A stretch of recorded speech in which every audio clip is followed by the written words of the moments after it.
여러분, 지난주 설교 서두에 저는 중국 근대문학의 아버지라 불리는 루신의 소설 두 개를 소개해 드렸습니다. 나눴습니다. 하나는 아큐정전이었고요. 또 다른 하나는 광인일기였습니다. 카톡으로 저에게 이렇게 보내주신 분들이 있었는데 이 소설에 흥미를 보여주신 분들이 더러 계셨는데요. 죄송한 말씀입니다만 오늘 한 번 더 이 루신의 또 다른 소설 이야기를 여러분들과 나누고자 합니다. 루신의 단편 소설인 고향이라는 소설입니다. 이 소설은 주인공이 고향을 떠난 지 20년 만에 도지사가 되어서 다시 고향 땅을 찾아오는 것으로 시작합니다. 금이 환영했다라고 우리가 얘기하지요.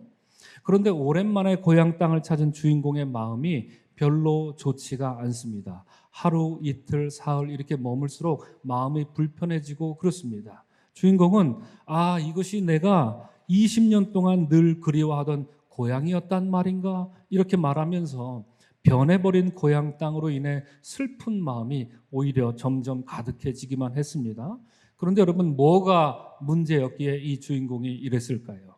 두 가지 이유가 있었습니다. 첫째는 어린 시절 그 추억과 향수가 담겨 있는 고향 풍경이 이전과는 전혀 달리 쓸쓸하고 황량한 마을이 되었다, 이렇게 말하면서 아파하고 있었던 것입니다. 그리고 달라진 고향의 풍경도 그랬지만 두 번째로는 무엇보다 사람들이 달라졌다는 것을 느꼈기 때문입니다. 특별히 이 주인공에게는 어린 시절 함께 뛰놀던 룬투라고 하는, 이름도 특이하죠. 룬투라는 이름의 동네 형이 하나 있었는데 그를 다시 만나게 되었을 때 이 주인공의 애달픈 감정이 절정에 다다랐습니다. 아마 여러분들도 그런 동네 형이나 친구들이나 그런 사람들이 한 사람 정도는 기억나지 않을까 하는데요. 이 룬투라고 하는 형은요, 어린 시절 주인공에게 아주 신기한 것을 많이 보여주고 많이 가르쳐주던 영웅과도 같은 형이었습니다. 아주 어린 나이였는데 사냥하는 법, 오소리를 어떻게 잡는지, 이런 사냥하는 법도 이 쇠창살로 오소리를 잡는 사냥법도 가르쳐줬으니 그 어린 시절의 주인공이 얼마나 놀라웠겠습니까? 그가 영웅이었던 것입니다. 그런데 20년 만에 만난 룬트는 예전에 알던 그 형의 모습이 아니었습니다. 주인공이 그를 처음 만났을 때 반갑기도 하지만 서먹서먹한 마음도 들었겠지요. 20년 동안 못 봤으니 말입니다. 그래서 룬트 형 왔어요? 이렇게 주저하면서 말합니다. 그러자 쭈뼛쭈뼛 하던 룬트가 이 주인공에게 대답하는데요. 그 대답을 듣고 주인공은 충격에 빠졌던 것입니다. 그가 뭐라고 대답했을까요? 한번 생각해 보시기 바랍니다. 룬트 형 왔어요? 이렇게 대답하는데 그 룬트가 대답을 합니다. 이렇게 대답합니다. 나으리라고 대답을 합니다. 여러분, 이 대답이 무엇을 의미하는지 아실 것입니다. 20년 전 어렸을 때는 그냥 동네에서 뛰놀던 그런 형, 동생, 그런 친구 같은 관계였는데 20년 만에 만났더니 도지사로 나타난 그 어린 시절의 동생에게 함부로 말을 할 수 없어서 그가 살아왔던 삶이 또한 그러했기 때문에 나으리라고 말하면서 고개를 푹 숙였다는 얘기입니다. 그 모습을 이 주인공이 지켜본 것입니다. 그래서 그 대답을 들은 주인공은 어린 시절 친구처럼 지냈던 그 형과 나 사이에 어떤 두꺼운 장벽이 놓여 있음을 느꼈다, 이렇게 말합니다. 하지만 주인공은요, 그런 현실을 그냥 두고만 보려 하지는 않았습니다. 주인공은 마을 사람들이 뭔가 새로운 변화가 필요하구나, 오히려 이런 생각을 하게 되면서 마을 사람들이 다시금 새로운 삶을 살면 좋겠다라고 하는 그런 마음을 갖고서 다음과 같은 마지막 문장으로 주인공의 의지를 보여주면서 이 소설이 마칩니다. 아마 여러분들도 어디선가 이 문장을 읽어보셨거나 한 번 정도는 들어보신 분들도 있으리라 생각하는데요. 작가 루신의 명언 중에 대표적인 명언입니다. 이렇게 소설이 마감합니다. 나는 생각했다. 희망은 본래 있다고 할 수도 없고 없다고 할 수도 없다. 그것은 지상의 길과 같다. 사실은 원래 지상에는 길이 없었는데 걸어 다니는 사람이 많아지자 길이 된 것이다. 이런 무슨 말을 하는지 이해하시리라 믿습니다. 이 글에 고스란히 녹아 있지만 루신이 이 소설을 통해서 말하고자 했던 것은 비록 우리 눈앞에 길이 없더라도, 길이 안 보이더라도, 그래서 우리 삶에 마치 길 없는 광야와 같은 막막한 삶이라 느껴지더라도 누군가 먼저 뜻을 세우고 앞서 걷는 사람이 있다면, 그리고 그것이 진리라면 그가 걷는 방향으로 사람들은 저절로 따라 걷게 될 것이고, 그리하여 그것은 마침내 선명한 그리고 완벽한 길이 될 것이라는 이런 희망을 이 소설을 통해 전하고 있는 것입니다. 희망은 그저 헛된 구호에 달려 있는 것이 아니라 이처럼 길을 걷는 사람들로 인해서 개척되고 완성될 수 있다는 뜻입니다. 여러분, 여러분들의 삶에 누가 길이 되셨습니까? 여러분들의 삶에 누가 진리로 찾아오셨습니까? 죽어가는 우리들에게 누가 생명을 부어주셨습니까? 예수 그리스도이십니다. 사람들이 눈이 어두워서 어디로 가야 할지 알지 못할 때 친히 우리가 걸어야 할 길을 먼저 걸어주심으로 길을 만들고 길을 닦아주신 분, 바로 우리 주님이신 예수 그리스도이십니다. 세상 사람들이 파묻힌 채로, 세상에 파묻힌 채로 무엇이 진리인지 모르고, 아니 진리가 있기나 한 거냐 이렇게 살아가고 있을 때 그들로 하여금 진리가 무엇인지 보여주셨고 진리를 따를 수 있도록 피리를 불어주신 분이 우리 주님 예수 그리스도이십니다. 무엇보다도 사망의 늪에 빠져서 허우적거리는 우리의 인생을 위해서 친히 십자가를 지시고 죽기까지 우리를 사랑해 주심으로 생명을 선물로 주신 분 누구이십니까? 바로 예수 그리스도인 줄로 믿습니다. 여러분, 지난주 금요일 날 머품금 기도회 때 우리가 함께 나눴습니다. 테아르 샤르댕은 이런 말을 했지요. 우리는 그리스도의 영을 받은 영적인 존재입니다. 그렇습니다. 비록 우리가 우리 자신의 내면을 들여다보면 우리는 너무나도 부족하고 그저 인간적이고 세속적인 욕망이 우리 안에 여전하지만 그리스도의 영을 받은 사람으로서 우리는 품격이 있습니다. 우리 모두는 영적인 존재입니다. 우리로 인한 것이 아니라 그리스도로 인해서 말입니다. 주님은 이처럼 위대한 구원의 길을 만드셨고 그 길 위에서 구원을 완성하셨습니다. 그 길은 저 하늘에서 시작해서 이 땅으로 이렇게 먼저 내려오셨습니다. 그리고 예수께서는 이 땅에서 그 구원을 완성하시고 다시 하늘로 올라가셨습니다. 올려진 길입니다. 곧 예수님의 탄생과 그리고 예수님의 승천이 바로 그것입니다. 이것은 수직적으로 놓인 길입니다. 예수께서는 그 길을 우리에게 만들어 주셨고 보여주셨습니다. 하늘을 오르고 내리는 그 사다리의 주인은 하나님의 아들이신 예수 그리스도였던 것입니다. 또한 2000년 전 주님은 갈릴리로부터 시작해서 예루살렘으로 여행을 하셨습니다. 우리 주님은 어느 한 곳에 머리 둘 것 없이 늘 언제나 여행자로 그리고 나그네로 사시며 길 위에서 사람들을 만나 주셨습니다. 이것은 여러분 어떤 길입니까? 앞서 우리가 수직적인 길을 나눴다면은 이것은 우리 주님이 개척하신 수평적인 길이었습니다. 주님은 자신을 필요로 하는 사람들을 찾아다니셨고 그들을 불러서 나와 함께 길을 걷자 이렇게 초대해 주셨고 그들을 구원의 길로 인도해 주셨습니다. 그래서 앞서 말씀드렸던 것처럼 유럽의 켈틱 영성이라는 전통이 있는데요. 켈틱 영성은 이렇게 말합니다. 그리스도인의 삶이란 믿음의 여행을 감행하는 것이다. 이렇게 말했습니다. 그리스도인의 삶이란 믿음의 여행을, 우리는 여행자로서 길 위에 있다는 얘기입니다. 우리 인생 자체가 길 위에 있다는 것입니다. 그러므로 그리스도를 따라 그 길을 걷는 여정이 고달픈 우리의 인생길일지도 모른다는 그런 얘기를 들려주고 있습니다. 그러므로 우리 그리스도인들은 이와 같은 두 개의 길을 우리 마음속에 품고 살아야 합니다. 첫 번째는 무엇이었죠? 수직적인 길입니다. 여러분 기억하시기 바랍니다. 그리고 다른 하나는 수평적인 길입니다. 그 수직과 수평이 만나서 무엇을 이루죠? 우리 다 알고 있지요? 바로 십자가를 이루고 있는 것입니다. 이 땅에 살더라도 여러분 하늘을 향한 살아있는 소망으로 사는 사람들이 그리스도인입니다. 여러분 우리는 하늘을 향한 소망을 갖고 살아갑니다. 또한 우리의 시민권은 하늘에 있음을 늘 잊지 않으므로 우리 삶의 가치가 이 땅이 아니라 바로 저 하늘에 있음을, 하늘에 우리의 가치를 두고 사는 사람들, 우리는 그들을 그리스도인이라고 부릅니다. 그리고 우리 할렐루야 찬양대가 오늘 찬양했지만 그러한 믿음과 소망을 가지고 이 땅에서 달려갈 길을 다 마치고 오직 주님의 은혜로 선한 싸움에서 승리하는 그런 그리스도인들, 오늘 2부 예배드리는 우리 모두가 그런 그리스도인들로 거듭날 수 있기를 주의 이름으로 간절히 축원합니다. 오늘 우리가 나눈 본문은 여러분, 예수께서 예루살렘을 향해 가시는 그 첫 번째 여정을 말해주고 있습니다. 오늘 본문인 누가복음 9장 51절에서 시작된 이 여행은요, 누가복음 19장 48절에서 끝마칩니다. 9장에서 시작해서 19장에서 마칩니다. 누가복음 전체가 24장 아닙니까? 그런데 이 예루살렘을 향한 여행 이야기가 9장부터 19장, 장장 10개의 장에 걸쳐서 기록되었던 것입니다. 이 여행 속에서 예수님은 아주 주옥 같은 이야기, 가르침을 우리에게 주십니다. 선한 사마리아인의 비유, 너무나도 아름다운 주님의 말씀이죠. 이것이 여행길에서 가르쳐 주신 말씀입니다.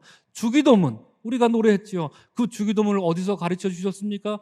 길 위에서 가르쳐 주셨습니다. 무화과 나무의 비유, 겨자씨의 비유, 잃은 양을 찾는 목자의 비유, 모두 다 한결같이 예루살렘으로 향하는 그 길 위에서 가르쳐 주셨습니다. 예수님 사역에 있어서 가장 중요한 가르침들이다, 이렇게 손꼽힐 만한 것들이 모두 다 그 길 위에서 나온 이야기들입니다. 오늘 본문은 이렇게 시작하고 있습니다. 51절입니다. 예수께서 승천하실 기약이 차감해 예루살렘을 향하여 올라가기로 굳게 결심하셨다, 이런 말로 시작하고 있습니다. 여러분, 이 구절은 제가 앞서 소개해드린 말씀드린 두 개의 길을 다 언급하고 있습니다. 하나는 하늘을 향한 길, 다른 하나는 예루살렘을 향한 길, 곧 승천으로의 길. 무슨 길이었습니까? 수직적인 길을 말하고 있습니다. 또한 예루살렘을 향한 길, 어떤 길이었습니까? 수평적인 길. 이 두 개의 길이 오늘 51절 이 한 구절에 오롯이 묻어 있습니다. 그러므로 이 51절은, 이 문장은, 이 구절은 십자가의 문장이라 말해도 무방합니다. 그런데 이 구절엔 여러분, 범상치 않은 아주 특이한 표현이 나옵니다. 여러분, 한번 51절을 보시죠. 뭐가 특이하게 보이십니까? 51절 한번 보십시오. 뚫어절 한번 보십시오. 뭐가 특이하게 보이십니까? 첫째로, 보통 예수께서는 여러분, 자신의 앞날에 대해서 예고하실 때 그 기준이 있습니다. 무엇을 기준으로 예고하셨죠? 이제 앞으로 나에게 무엇이 다가올 것이다? 고난이 다가올 것이다. 순환이 다가올 것이다. 고난이 기준이었습니다.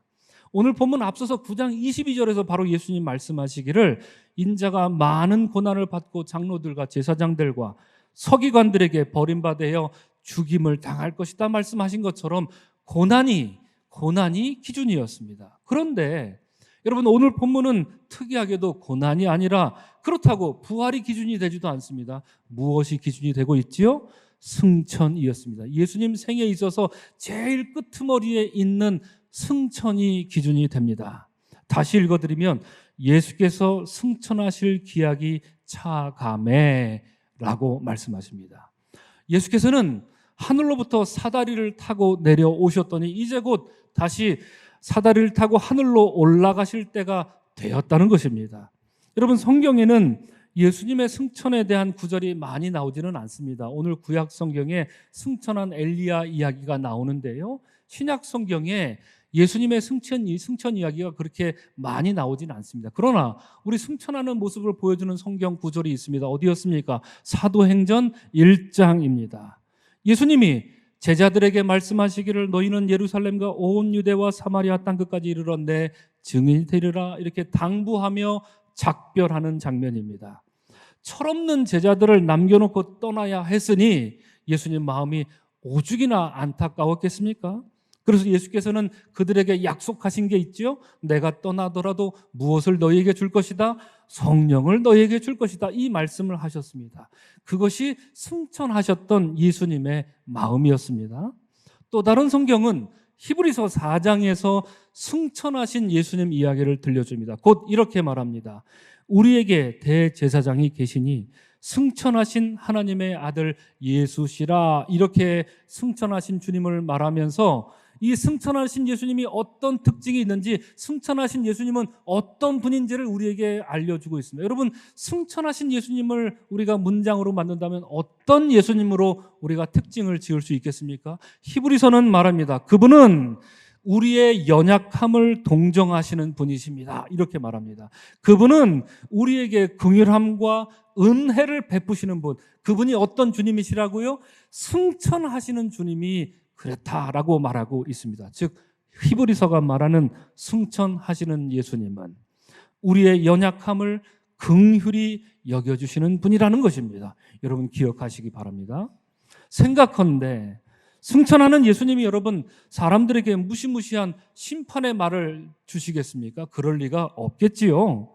오히려 세상에 남겨놓고 떠나야 하는 저 연약하고 부족하고 어리석고 아둔하고 뻗센 그 사람들을 향하여서 긍휼한 마음만이 가득했을 것입니다. 당연히 우리가 그렇게 쉽게 상상할 수 있겠지요.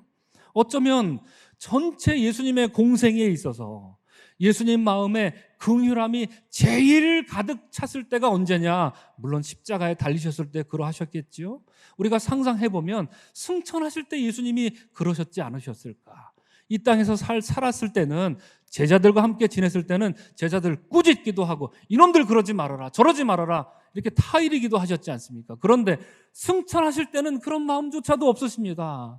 이제 하늘로 올라가시냐, 아이고 저처럼 놈들 이제 어찌 살까 걱정스러운 그런 마음에 긍휼한 마음이 가득하여서 성령이 올 터이니 너희들 성령님 꼭 붙들고 살아라 하는 그 긍휼이 여기는 마음으로 이 세상을 떠나셨고 승천하셨을 것입니다. 둘째로 여러분 51절에서 이런 표현이 나옵니다. 맨 마지막에 어떤 표현입니까?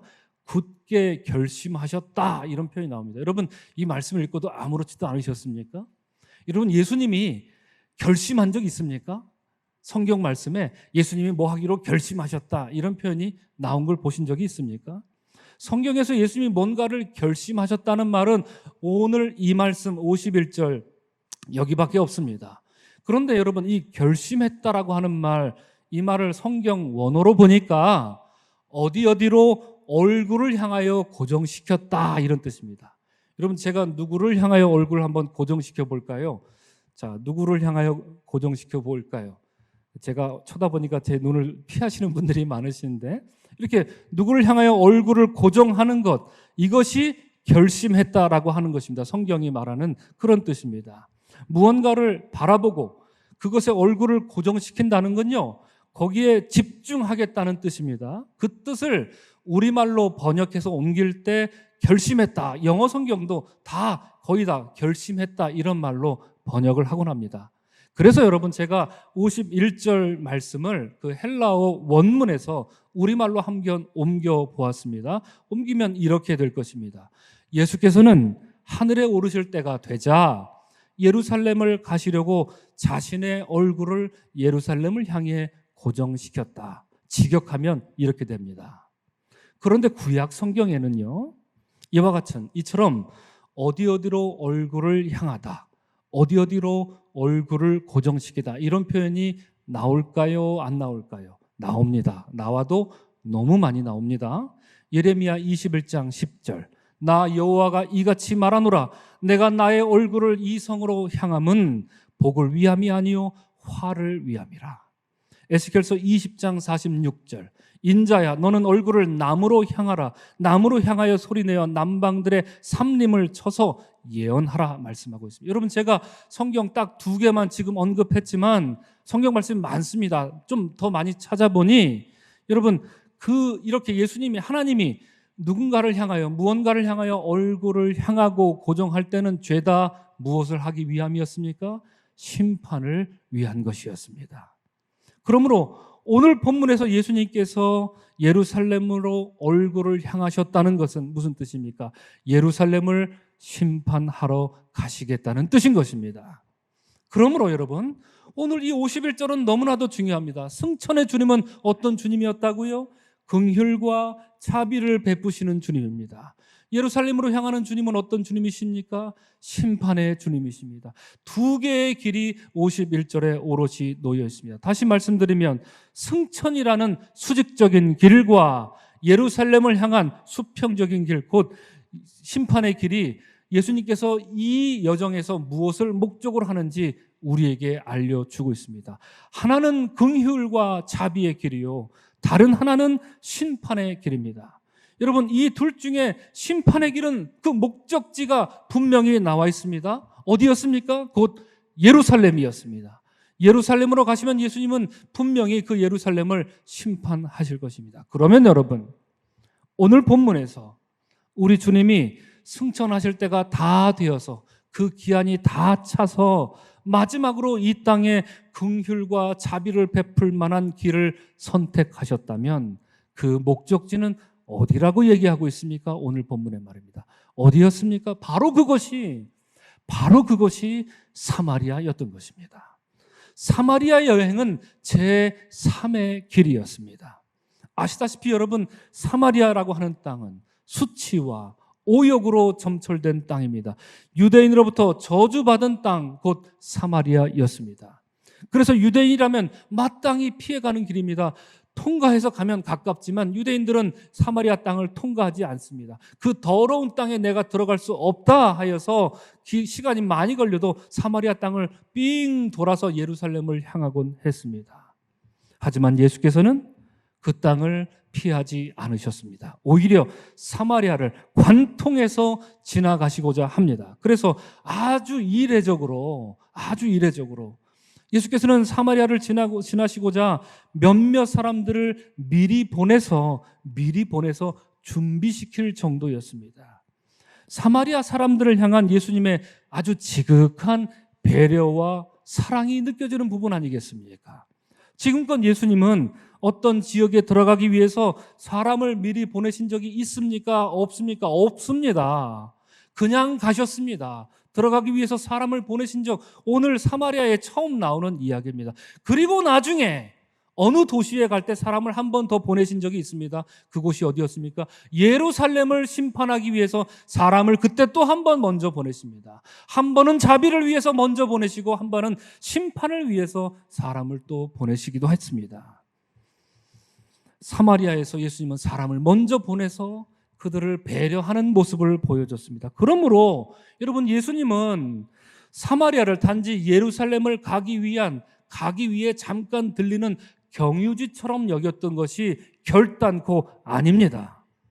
주님은 수치와 오욕과 저주의 땅 사마리아에 긍휼과 자비의 햇살을 비추기 위하여서 은총의 단비를 내려주시기 위하여서 그 제3의 땅에 걸어 들어가신 것입니다.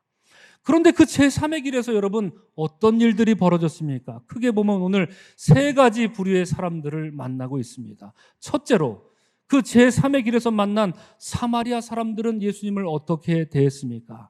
예수님을 오해하고 곡해합니다. 오늘 보면 53절에서 그들은 말합니다. 이렇게 말하는 거죠. 그래봤자 어차피 예수 당신의 목적지는 예루살렘 아닙니까? 이렇게 말합니다. 예루살렘은 심판을 위해 가는 길이요, 사마리아는 자비와 긍휼을 위해 선택하신 길이었다는 것을 그들이 아는지 모르는지 저들의 마음은 뒤틀려 있기만 했습니다. 여러분, 예수님께서 이 사마리아 땅에 가서 무슨 말씀을 하셨습니까? 무슨 행동을 하셨습니까? 아무것도 아직 하지 않으셨습니다. 그런데 무슨 말씀을 하시기도 전에, 무슨 행동을 보여주시기도 전에 사마리아 사람들은 기필코 나는 저 예수를 부정적으로 바라보고 말 거야, 이런 마음으로 삐뚤어져서 예수님 일행을 쏘아 붙이기만 하고 있습니다. 둘째로, 예수님과 이 제3의 길을 동행하던 제자들은 어떤 모습이었습니까? 우리 할렐루야 찬양대가 찬양했던 그런 은혜로 충만한 그런 길을 함께 걸었으면 얼마나 좋았을까요? 그런데 그들은 사마리아 사람들을 향한 심판자를 자처하고 나섰습니다. 자비와 긍휼을 베푸시려고 택하신 곳, 그곳이 사마리아였는데 그 사마리아에서 주님의 길과는 정면으로 반대되는, 정면으로 거역하는 그런 모습을 보이고 있었던 것이 예수님의 제자 야고보와 요한이었습니다. 정작 예루살렘에 가서는 그 제자들이 어떤 모습을 보였습니까? 예루살렘에서 대제사장들과 그 모든 사람들 앞에서 주님, 내가 하늘로부터 불을 내려 저들을 심판하기를 주님 원하십니까? 내가 그리 하도록 기도하기를 원하십니까? 이렇게 제자들이 말했던가요? 뭐 어떻게 했던가요? 제자들은 정작 예루살렘에 가서는 뿔뿔이 도망치기 바빴습니다. 그런 겁쟁이 짓을 보여줄 거면서 사마리아 사람들 앞에서는 이렇게 당당하고 사마리아 사람들 앞에서는 이렇게 잔인한 허세를 부리고 있는 모습이 제자들의 모습이었습니다. 선지자 엘리야가 그 옛날 사마리아의 왕 아하시아의 부하들에게 불을 내려 심판했던 그 사건을 떠올리면서 그들의 마음속에 적개심이 불타올랐습니다. 그래서 이렇게 말한 것이죠. 저놈들을 불태워 죽이고 싶습니다. 이렇게 말합니다.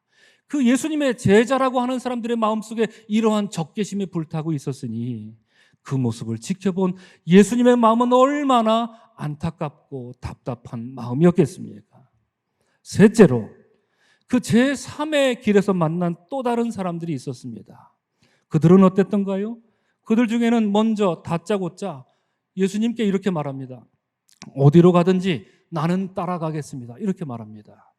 이렇게 헛된 맹세로 주님의 속을 완전히 뒤집어 놓고 있습니다. 여러분, 자기가 무슨 말을 하는지조차도 모를 그런 허세를 듣기에는 예수님은 벌써 12제자로도 충분할 것 같습니다. 그리고 무엇보다 여러분, 제자가 된다는 것은요, 예수님, 내가 따라갈 테니 나를 제자로 받아주십시오, 이런 식으로 되는 게 제자가 아닙니다.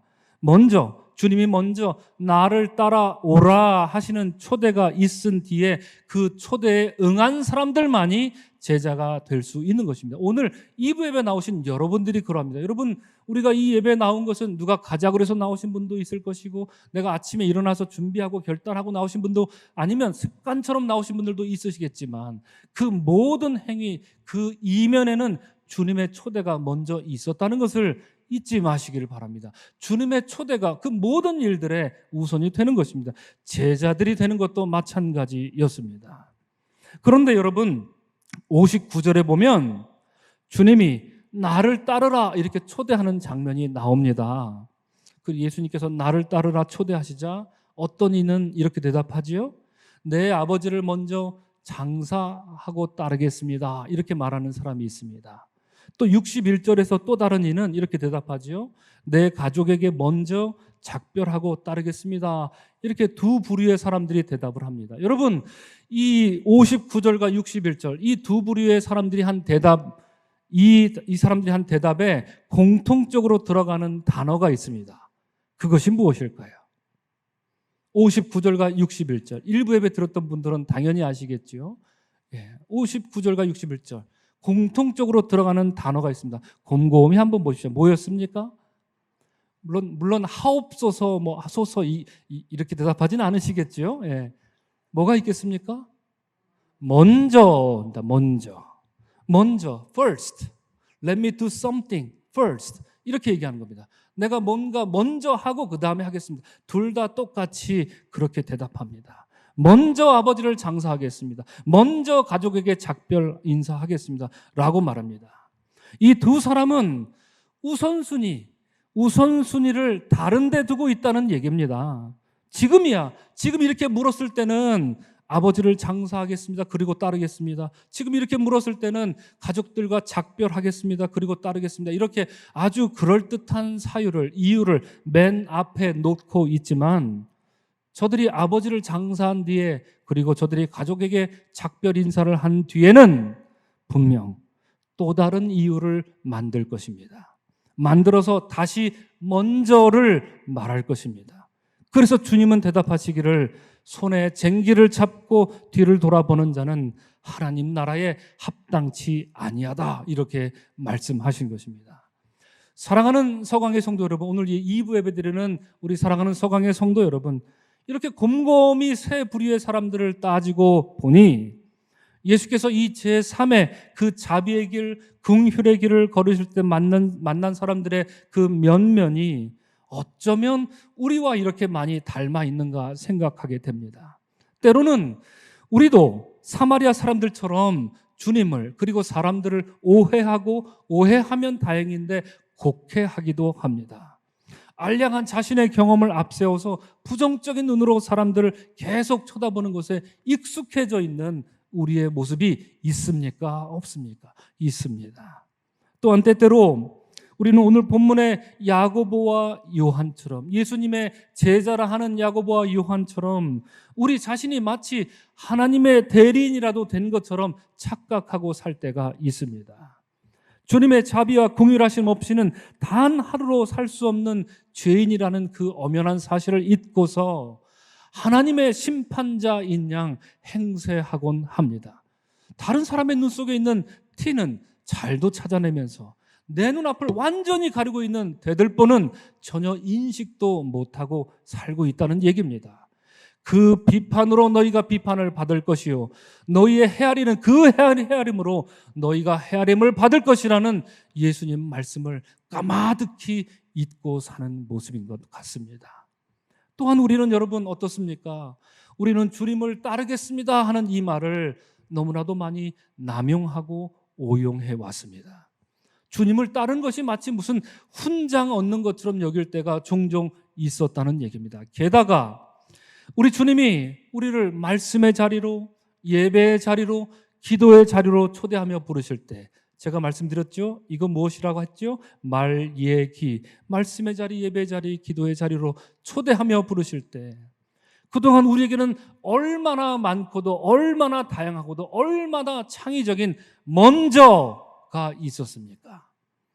먼저 아버지를 장사하겠다는데 누가 말리겠습니까? 여러분, 그건 못하게 하면 오늘 성경에 예수는 반인륜을 저질렀더라 이렇게 써 있을지도 모릅니다. 그건 말릴 사람 없습니다. 먼저 가족에게 작별하고 오겠다는데 누가 반대하겠습니까? 그건 못하게 하면 인정머리 없는 예수가 여기 있더라 이렇게 성경에 기록될지도 모릅니다. 그건 말릴 사람 아무도 없습니다. 그런데 우리는 코로나 팬데믹 상황을 거치면서 어쩌면 우리는 이와 같은 이유를 만들며 살아왔는지도 모르겠다는 생각이 듭니다. 내게 오라 이렇게 초대하시는 주님의 말씀을, 그 놀라운 주님의 초대를 완벽하게 무기력하게 만드는 이유들 말입니다. 예수님 따라오라니 아버지를 장사하게 하소서. 그 말 앞에 예수님 무슨 말을 할 수 있겠습니까? 예수님도 할 말을 있습니다. 가족에게 먼저 작별 인사하도록 해주십시오. 그 말 앞에 예수님 무슨 말씀을 하시겠습니까? 직접 대답은 하지 않으십니다. 우리가 가지고 있는 먼저는 무엇입니까? 사랑하는 성도 여러분, 저는 오늘 설교 모두에 원래 지상에는 길이 없었는데 걸어다니는 사람이 많아지자 길이 된 것이다 라고 하는 이 루신의 글을 인용했습니다. 설교를 마무리하면서 이 문장을 다시 읽으면서 주님이 택하시고 걸으신 그 제3의 길, 곧 자비와 긍휼의 길을 따라 걷는 사람들은 얼마나 많아졌을까 한번 생각을 해보았습니다. 혹여 여전히 우리 주님 홀로 쓸쓸히 그 길을 걷고 있는 것은 아닌가 이렇게 묻게 되었습니다. 오늘 이 예배드리는 우리 모두가 주께서 우리를 다시 부르실 때 누구야 나를 따라오라 다시 부르실 때 우리 모두가 주님의 마음에 합한 자가 되어서 그 길에 선뜻 올라서 주님과 함께 동행하는 그 위대한 믿음의 여정을 감당하는 우리 모두가 될 수 있기를 주님의 이름으로 간절히 축원합니다. 아멘. 기도하겠습니다. 은혜 하나님 감사합니다. 제3의 길을 걸으셨던 그 자비와 긍휼의 길을 걷고자 사마리아에 가신 예수님, 우리는 세 부류의 사람들을 만나 보았습니다. 주님, 혹시 우리의 모습이 거기 있던 것은 아닌지요? 우리는 주님의 부르심을 남용하며 살았던 것은 아닌지요? 우리는 마치 주님의 하나님의 대리인이라도 된 것처럼 마음을 곱게 쓰지 못했던 것은 아닌지요? 주여, 우리를 불쌍히 여기시고 우리를 부르실 때 우리에게 있어서 먼저는 주님이 될 수 있는, 결단할 수 있는 우리 모두가 되도록 인도하여 주시옵소서. 감사하고 축복하며 예수님 이름 받들어 기도합니다. 아멘.